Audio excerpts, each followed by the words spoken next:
In the quiet mountain town of Telluride, Colorado, astrophysicist Lucas Hayes sat in the control room of the newly upgraded Zenith Observatory, which was anything but quiet tonight. A burst of energy readings had the team scrambling for answers. The data pointed to something impossible. A signal of alien origin from a distant sector of the galaxy. Lucas, a lanky man with perpetually messy brown hair, rubbed his eyes in disbelief. He stared at the screen and muttered to no one in particular, "This can't be right. It's like it's responding to something." Beside him, intern Kelly Myers adjusted her headset. She had been monitoring the faint pulse all week, and now it was growing stronger, spiraling into patterns that seemed deliberate. It was like a voice speaking, but in a language they couldn't comprehend. Kelly finally broke the tension. "Lucas, you're the one who said if we ever found aliens, they'd probably be boring accountants from space. Could this be them?" Lucas smirked, but his eyes stayed fixed on the screen. "Maybe, but if this is their way of saying hello, they've got a flair for drama." Suddenly, a low rumble shook the building. Instruments began flashing red with error messages as a sharp golden beam of light erupted from the observatory's main dish and shot into the sky. "What the hell did we just do?" shouted Kelly as she scrambled to shut down the system. Lucas's hands flew across the keyboard trying to regain control, but the dish was no longer responding. It was as if something out there had hijacked it. The golden beam intensified, crackling with energy, before vanishing into the cosmos, leaving an eerie silence in its wake. Lucas took a deep breath and leaned back in his chair, staring at the now still dish in disbelief. "Well, congratulations, everyone. If that wasn't first contact, we just left a cosmic voicemail." 2 hours later, the United Nations Emergency Space Affairs Council held an impromptu meeting. Broadcast worldwide theories ranged from accidental activation of alien technology to outright invasion. The only consensus was that something monumental had just occurred. Meanwhile, aboard the Zenith Collective's command vessel Imperium, stationed in the Andromeda Cluster, Supreme Attendant Corvinus was enjoying what he considered a well-deserved rest. His sleek silver robes shimmered faintly in the ambient glow of the ship's control deck when a klaxon blared. Corvinus snapped to attention, his multiple eye ridges narrowing as an officer approached. "My lord, a Class 7 beacon has activated in Sector Epsilon origin point 94,367.45. Corvinus's normally calm demeanor faltered briefly before hardening. "That sector belongs to a pre-FTL species. How could they possibly possess the technology to activate a beacon?" "We do not know, sir, but the signal is unmistakable. It carries the coordinates of its origin along with a standard diplomatic summon." Corvinus rose from his seat, his towering form casting a long shadow across the deck. "Prepare a diplomatic envoy. We will make contact with this primitive species and determine if they are a threat or merely fools who stumbled upon power beyond their comprehension." Back on Earth, Lucas, Kelly, and the rest of the team at Zenith Observatory stared in stunned silence as the breaking news alert interrupted every major broadcast. A fleet of massive unknown ships had been detected just outside Earth's atmosphere. Lucas exhaled slowly, running a hand through his hair. "You know, Kelly, I was kind of joking about the alien accountants." Kelly swallowed hard, her voice shaky, as she replied, "Well, boss, you might get your answer soon." The ships arrived in orbit without a sound, massive dark silhouettes blotting out the stars. Their sheer size was a stark reminder of Earth's insignificance, but the lack of an immediate attack only heightened the tension across the globe. Governments scrambled to coordinate a response. Military forces were placed on high alert, and satellites struggled to capture clear images of the alien vessels. In the Oval Office, President Amanda Cole paced back and forth, her brow furrowed and arms crossed. Her Chief of Staff, Greg Harper, stood by the window, phone in hand, giving updates on the situation. "Ma'am, NASA confirms there are 12 ships in total, each roughly 10 miles long and 2 miles wide. No visible weapons, no communication yet, but they're holding position." Amanda paused her pacing, staring at the live feed on the monitor behind her. The ships gleamed with a metallic sheen, their surfaces smooth and almost organic in appearance. "Why haven't they made contact?" she asked. "Are they waiting for something?" Greg shrugged nervously. "Could be protocol, could be they're sizing us up." Amanda sighed, rubbing her temples. Call General Vance and tell him to keep the jets grounded. No one fires unless I say so. The last thing we need is to start an intergalactic war by accident. Meanwhile, aboard the lead Zenith vessel, the Imperium Supreme Attendant Corvanus observed Earth through a massive viewport. His golden eyes narrowed as he studied the blue-green planet with its swirling clouds and teeming life forms. Primitive Corvanus muttered to himself, yet their actions in activating the beacon suggest either recklessness or potential intelligence, perhaps both. The communication officer approached, bowing deeply. My lord, we have prepared the standard diplomatic protocol. Shall we initiate contact? Corvanus nodded. Do so in their native languages. Let them understand that they face an advanced and benevolent empire. Moments later, across Earth, every screen device and speaker broadcasted the same message. A deep, resonant voice spoke in perfect English. Greetings, inhabitants of Earth.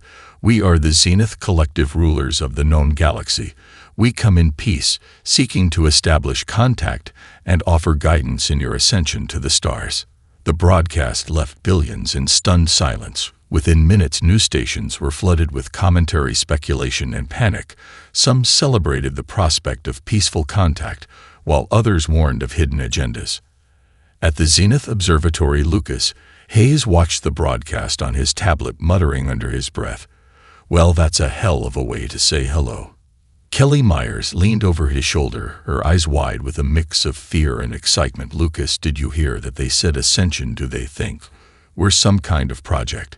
Before Lucas could respond, an alert blared from the control room's console. The observatory systems were coming online autonomously. The main dish adjusted itself, pointing directly at the lid Zenith ship. A new message appeared on the console screen in crisp golden text. Earth authorities must select representatives to meet with the Zenith delegation. Prepare yourselves for immediate transport. Kelly stared at the screen, then at Lucas. Wait, immediate transport? Like teleportation? Are they serious? Lucas chuckled nervously. Well, Kelly, if this is their version of a welcome party, I guess we're on the guest list.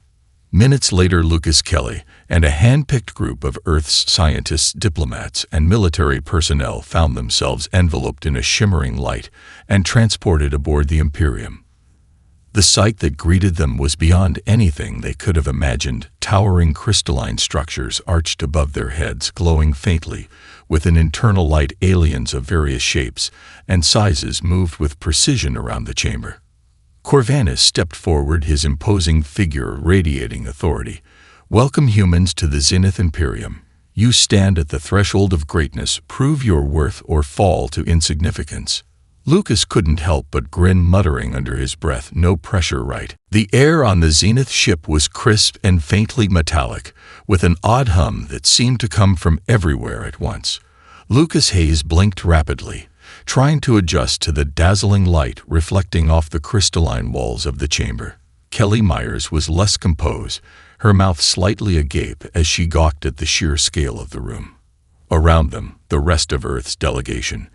Diplomats in tailored suits, military officers in crisp uniforms, and scientists clutching tablets, looked equally stunned. Lucas leaned toward Kelly, his voice low but tinged with awe. I take it back. These aren't accountants. This is like walking into a sci-fi fever dream. Corvanus stood at the top of a raised dais, his golden robes glinting in the soft light. He gazed down at the humans with a mixture of curiosity and mild disdain. To his side stood two alien aides, one a towering insectoid creature with gleaming carapace, the other a shorter amphibious being with luminous blue skin. The humans' arrival had drawn the attention of several Zenith officials, who now observed them from balconies above. Corvanus raised a hand, and the hum in the room quieted. Humans of Earth, he began, his voice amplified but calm. You have summoned the Zenith Collective by activating an ancient beacon, a relic of an age when your kind had not yet learned to harness fire. This is no trivial act. It demands that we evaluate your species to determine if you are worthy of joining the Galactic Order or if you pose a risk that must be contained. The word contained hung in the air like a storm cloud. Lucas felt a shiver run down his spine. Kelly's hand shot up impulsively, like she was in a classroom. Excuse me," she said, her voice cracking slightly. "When you say contained, you don't mean, like, blowing us up, right? Because that feels excessive." A ripple of murmurs spread through the Zenith officials at her interruption. Corvinus arched a brow ridge, his expression unreadable. "Your inquisitiveness is noted," he said slowly. "Rest assured, we do not destroy without reason. That is why you are here, to prove your species' value to the collective." President Amanda Cole, who had remained composed despite the overwhelming setting, stepped forward.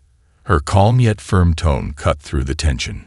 "Supreme Attendant Corvinus," she began, "we appreciate the opportunity to meet with you. Humanity may be young by your standards, but we are resilient, creative, and capable of growth. What exactly does this evaluation entail?" Corvinus gestured to the chamber's floor, which began to shift and ripple like liquid metal. From its surface rose a series of platforms, each holding strange devices and objects. "You will face 3 trials," he announced. "A test of intellect, to measure your ingenuity. A test of resolve, to assess your courage under pressure. And a test of collaboration, to determine whether your kind can function as part of a greater whole." Lucas raised an eyebrow. "So basically, a cosmic talent show," he muttered, earning a stifled laugh from Kelly. Corvinus's gaze flicked to him briefly, as if hearing the comment, before continuing. "Failure in any test will result in your exclusion from the Galactic Order. Success will grant you the privilege of alliance." The platform stopped moving, and the chamber fell silent. The weight of the moment pressed on the humans as they exchanged uncertain glances. Lucas could see it in their faces, doubt, fear, and determination all mingling together. President Cole turned to her team, her voice firm. "We didn't come this far just to be turned away. Whatever these trials are, we'll face them. Together." Lucas felt a surge of pride.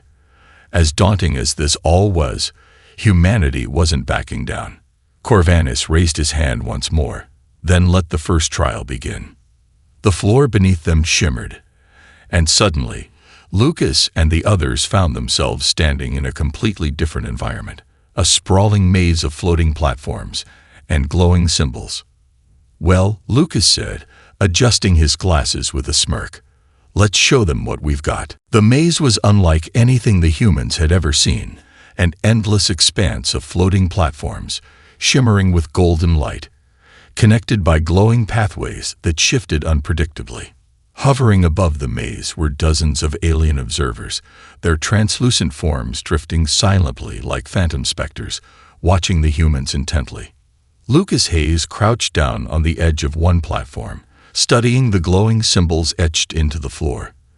They pulsed faintly, cycling through different patterns and colors.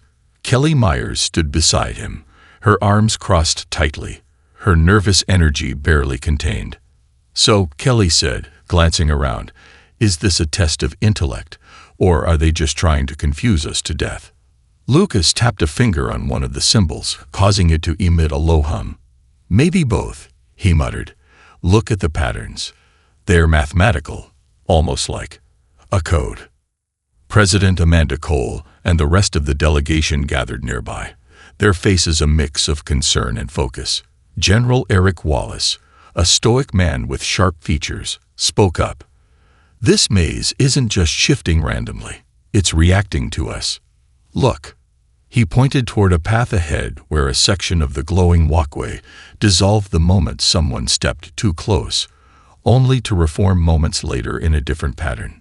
Madison Brooks, an engineer known for her quick thinking, stepped forward. "It's a logic puzzle," she said, her voice steady.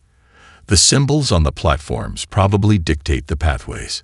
If we can figure out the sequence, we can navigate the maze without triggering a collapse."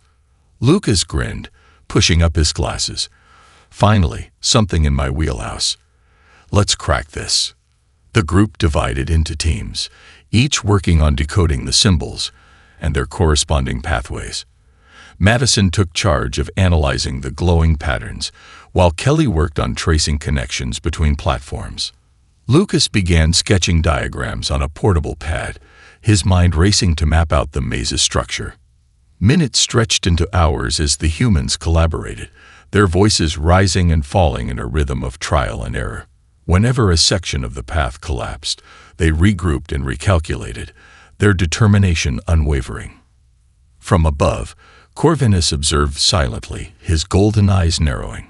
One of his aides, the insectoid Sharn, clicked its mandibles. "They are slow, Supreme Attendant. Perhaps too slow. Should we intervene?" Corvinus held up a hand. "Patience, Sharn. They are not like us. Observe their methods. They lack our precision, yet their creativity is intriguing." Back in the maze, Lucas suddenly stood up, his face lighting up with realization. Wait a minute. It's not just math. It's language. He gestured to the symbols, his voice rising with excitement. These patterns aren't random. They're forming sentences, instructions. They're telling us where to go. Kelly leaned over his shoulder, squinting at the pad. "You're saying this maze is trying to talk to us?" "Exactly," Lucas replied, pointing to a series of interlocking spirals. "This means forward, and this." He traced a zigzag pattern. "Means wait. It's like a cosmic GPS." President Cole nodded. "Then let's use it. We've wasted enough time." Following Lucas's deciphered instructions, the group began moving more confidently through the maze. Pathways lit up in response to their steps, forming bridges that led them closer to a central platform glowing brighter than the rest. As they reached the platform, the symbols beneath their feet shimmered and rearranged into a single golden glyph. The maze dissolved around them, leaving them standing in the original chamber. Corvinus descended from his dais, his expression unreadable. "You have completed the first trial," he said, his voice echoing through the chamber. "Your species shows promise. Yet there are 2 more tests, and they will demand far more than mere intellect." Lucas exchanged a glance with Kelly, his grin tempered by the weight of Corvinus's words. "Great. No pressure," he muttered. Corvinus raised a hand, and the floor beneath them began to ripple once more. "Prepare yourselves. The second trial will test the strength of your resolve." The humans braced themselves as the chamber dissolved again, plunging them into the unknown. The humans landed with a jolt in a new environment that could only be described as hostile. The sky above them burned crimson, streaked with black clouds that twisted unnaturally. The ground beneath their feet was cracked and desolate, with jagged rocks jutting out like teeth from a monstrous maw. Strange, pulsating structures dotted the landscape, glowing faintly as if alive. Lucas Hayes took a cautious step forward, his boots crunching against the brittle surface. "Well," he muttered, "this place screams resolve, doesn't it?" Kelly Myers shot him a wary look. "I'm guessing they're not testing our vacation planning skills." President Amanda Cole surveyed the area with a steely calm, her instincts as a leader kicking in. "Stay sharp, everyone. This isn't just about physical endurance. There's always a mental element to tests like these." A voice echoed around them, deep and resonant, but without a visible source. It was Corvinus, speaking from wherever he observed. "Humans, the second trial will test your ability to endure fear, pain, and uncertainty. The landscape before you is designed to challenge your resolve. Advance to the beacon at the far end, and you will succeed. Falter, and you will fail." As if on cue, the ground rumbled beneath them. From the cracks emerged grotesque creatures, slender, skeletal beings with glowing eyes and limbs that bent unnaturally. Their movements were erratic, twitching as they advanced, their eerie screeches piercing the air. "Hostiles," barked General Eric Wallace, instinctively moving to shield the group. "Form up." The humans scrambled into formation, with the military personnel taking the lead. Wallace fired a warning shot into the air, the sound reverberating across the wasteland. The creatures hesitated briefly, then charged. Lucas ducked behind a jagged rock, clutching his portable scanner. These things aren't alive, at least not in the traditional sense. They're some kind of Holographic constructs. Kelly crouched beside him, her face pale. Holograms or not, they look like they can kill us. Wallace's team engaged the creatures, using stun rifles and carefully coordinated movements to hold them off. The rest of the group pressed forward, sticking to the path that seemed to glow faintly with each step. Madison Brooks, ever the pragmatist, focused on the pulsating structures scattered across the terrain. "Those things," she said, pointing, "they're projecting the creatures. If we can disable them, we might have a chance." President Cole nodded. "Madison, Lucas, take a team and figure it out. The rest of us will keep moving." Lucas groaned as he was pulled into the action. "Why do I feel like I just volunteered for the worst job?" The smaller team moved swiftly, weaving through the chaos as they approached one of the glowing structures. Up close, it pulsed with a rhythm that felt almost alive. Madison set to work, prying open a panel of alien material and exposing a cluster of glowing nodes. Lucas leaned over her shoulder, his fingers flying over his scanner. "Okay, I think if we disrupt the energy flow here," it shoaled. A creature lunged at them, forcing Lucas to duck just in time as Wallace shot it down. "Focus, Hayes," the general barked. With a sharp jolt, Madison severed a critical node. The structure flickered, then dimmed completely. Across the battlefield, several creatures dissolved into nothingness. "Got it," Madison shouted. "One down. 4 to go." As they worked to disable the remaining structures, the rest of the group pressed on toward the beacon, their resolve tested at every step. The creatures grew more aggressive, the terrain more unstable, but they refused to stop. Finally, after what felt like hours, the beacon loomed ahead, a towering spire of light cutting through the red sky. As the last of the creatures faded, the humans reached it, battered but unbroken. Corvanus's voice returned, now tinged with a note of surprise. "You have completed the second trial. Your determination is commendable, but resolve alone will not secure your place in the galaxy. Prepare for the final test." The ground beneath them shimmered once more, and they were whisked away into the unknown. The humans materialized in a new environment, one that immediately felt surreal and disorienting. They stood in an endless void, the ground beneath them a reflective black surface that mirrored their every movement. Above them, an infinite expanse of stars swirled in impossible patterns, creating a dizzying sense of both vastness and confinement. Lucas Hayes rubbed his temples. "This is a lot to take in. Are we even standing on anything?" Kelly Myers reached down, her hand brushing the smooth surface. "It's solid, but it doesn't feel real. Like we're in some kind of simulation." President Amanda Cole stepped forward, her voice steady despite the unsettling surroundings. "Stay focused. If this is the final test, it'll be the hardest yet. Look for anything out of place, any clue about what we're supposed to do." Corvanus's voice resonated from nowhere and everywhere at once. "Humans, the third trial is a test of collaboration. The challenges you face will require trust, communication, and unity. Success will prove that you can rise above your individualistic tendencies. Failure will confirm that you are not ready to join the Galactic Order." As he spoke, the void around them shifted. Platforms of light materialized in the distance, forming a vast network of interconnected pathways. At the center of the expanse hovered a massive sphere, glowing with a soft, golden light. "Let me guess," Lucas muttered, squinting at the sphere. "We need to get to that thing, don't we?" Kelly rolled her eyes. "Because that worked out so smoothly the last 2 times." Suddenly, sections of the pathways lit up, each one inscribed with glowing symbols that flickered and changed. A shimmering barrier appeared, separating the group into smaller clusters scattered across different platforms. Lucas found himself with Kelly and Madison Brooks, while President Cole, General Wallace, and the others were split into groups of their own. Lucas glanced around, frustration creeping into his voice. "Great. Now they're splitting the party. Classic alien move."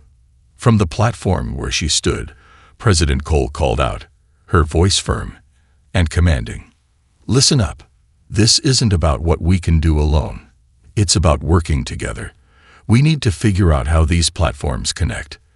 Look for patterns, signals, anything that links us. Each group sprang into action, scanning the pathways and calling out observations.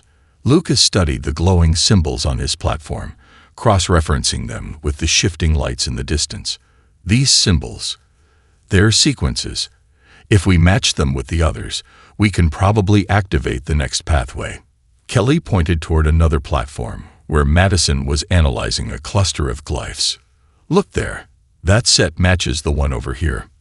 As they shouted instructions to the other groups, a low hum filled the void. The pathways began to shift, glowing brighter as the humans synchronized their efforts. Madison successfully activated the next section, and a new path connected her platform to the others. Meanwhile, General Wallace's team encountered an obstacle. One of the pathways lit up with an ominous red glow and began to disintegrate. Wallace barked orders, guiding his group to safety just before their platform collapsed. "Stay sharp," he yelled. "This thing is testing our coordination, not just our brains." The humans adapted quickly, communicating across the void with increasing precision. One by one, the barriers dissolved as the teams worked together, their movements synchronizing like a well-rehearsed symphony. Finally, after what felt like an eternity, the last pathway connected, forming a bridge to the glowing sphere at the center. The humans regrouped, standing before the massive orb that pulsed rhythmically, as if alive. Corvanus's voice echoed again, now carrying a tone of intrigue. "You have demonstrated an unexpected degree of unity. Few species pass this trial.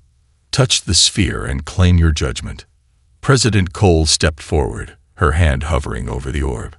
She looked back at the group, her gaze steady. "Whatever happens next, we face it together." She placed her hand on the sphere, and a blinding light engulfed them all. The light from the sphere faded slowly, leaving the humans standing in an entirely new environment. It was a vast amphitheater carved from what looked like obsidian, illuminated by glowing veins of energy that pulsed rhythmically through the walls. The air was thick with anticipation, and seated all around the arena were hundreds of alien figures, representatives of countless species, each observing the humans with unreadable expressions. Lucas Hayes turned in a slow circle, his eyes wide. "Okay, this is officially the weirdest audience I've ever had." Kelly Myers jabbed him with her elbow, her voice low. "Keep it together. I don't think we're here to give a TED talk." At the center of the amphitheater stood Corvinus, his golden robes flowing as if moved by an invisible wind. Beside him were his aides, their forms stark and imposing under the eerie light. Corvinus raised a hand, and the murmurs from the alien spectators ceased instantly. "Humans of Earth," Corvinus began, his voice resonating through the chamber. "You have completed the trials of intellect, resolve, and collaboration. Few species have succeeded where you have. Yet the final decision rests not with me, but with the Zenith Collective." A hush fell over the chamber as a massive holographic display materialized above the amphitheater. It showed a detailed three-dimensional rendering of Earth, its continents and oceans shimmering with light. A series of complex symbols surrounded the image, representing data streams that scrolled too quickly for the humans to decipher. Corvinus continued, his tone measured. "Your planet has been analyzed. Your history of conflict, innovation, destruction, and resilience has been weighed. Your species stands on the cusp of great potential or catastrophic failure. The question remains, are you worthy of joining the Galactic Order?" President Amanda Cole stepped forward, her composure unshaken despite the enormity of the moment. "Supreme Attendant Corvinus, we don't deny our flaws. Humanity has made mistakes, some grievous. But we've also shown our capacity for growth, for unity in the face of adversity, and for boundless creativity. We're not perfect, but we're striving to be better. Isn't that what progress is?" A murmur rippled through the alien spectators, some nodding in apparent agreement, others remaining stoic. Corvinus tilted his head slightly, his golden eyes narrowing. "Your words are compelling, President Cole. But words alone do not determine fate. There is one final truth to uncover." At his signal, the floor beneath the humans shifted. From its surface rose a translucent dome that enveloped them, glowing faintly. Inside the dome, shimmering images began to form, snapshots of humanity's greatest triumphs and darkest moments. They saw the moon landing, the eradication of diseases, acts of selfless heroism. But these were interspersed with images of war, environmental devastation, and oppression. The humans watched in silence, their emotions a turbulent mix of pride and shame. Corvanus observed their reactions carefully. The collective values self-awareness. Can you look upon these truths and still claim you are ready to join us? Lucas's voice broke the silence. Look, we're not blind to our screw-ups. But those images up there, he pointed to the dome. They're only part of the story. Every time we've fallen, we've gotten back up. Every time we've made a mess, someone's come along and tried to fix it. That's what makes us human.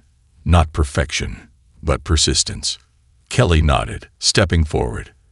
And maybe we're not ready by your standards, but give us a chance, and we'll prove that we belong here. We're not just fighting for ourselves. We're fighting for the future of every human being back on Earth. Corvanus was silent for a long moment. Then he turned to the collective. You have heard their words. Now, cast your judgment. One by one, the alien representatives raised their hands, or the equivalent appendages, and glowing symbols appeared in the air, signaling their votes.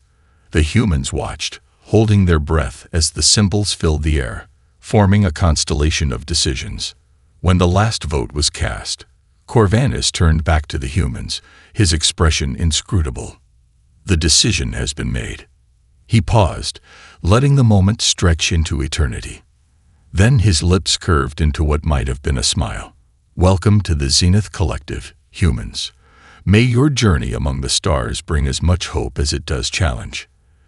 The amphitheater erupted in sound, a mixture of cheers, murmurs, and alien music.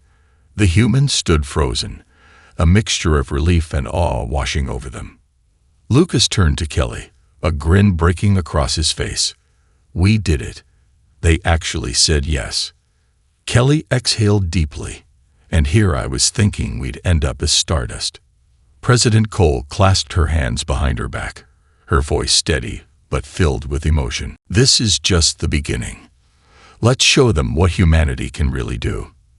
The arena was alive with the sound of celebration, the air thick with the music and applause of alien beings from countless corners of the galaxy. The humans stood on the stage, trying to absorb the weight of their victory. Corvanus, still at the center, regarded them with a measured gaze, as though assessing not just their actions, but their potential. Now that you have passed the trials, Corvanus said, his voice ringing out across the amphitheater, you are no longer mere visitors to this domain. You are citizens of the Zenith Collective. A ripple of astonishment passed through the human group. General Wallace, who had kept his stoic demeanor throughout the trials, finally let a smile slip. That's some title. President Amanda Cole turned to the others, her face a mask of resolve. This isn't just a victory for us. This is for every person back on Earth. It's a new chapter. Before anyone could respond, the air around them shimmered, and a series of holographic displays materialized. They showed Earth, now surrounded by a vast array of stars, galaxies, and foreign worlds. A zoom-out revealed hundreds of interconnected planets and the outlines of sprawling star systems. Corvanus stepped forward, his hands clasped behind his back. You have entered a new era, humans.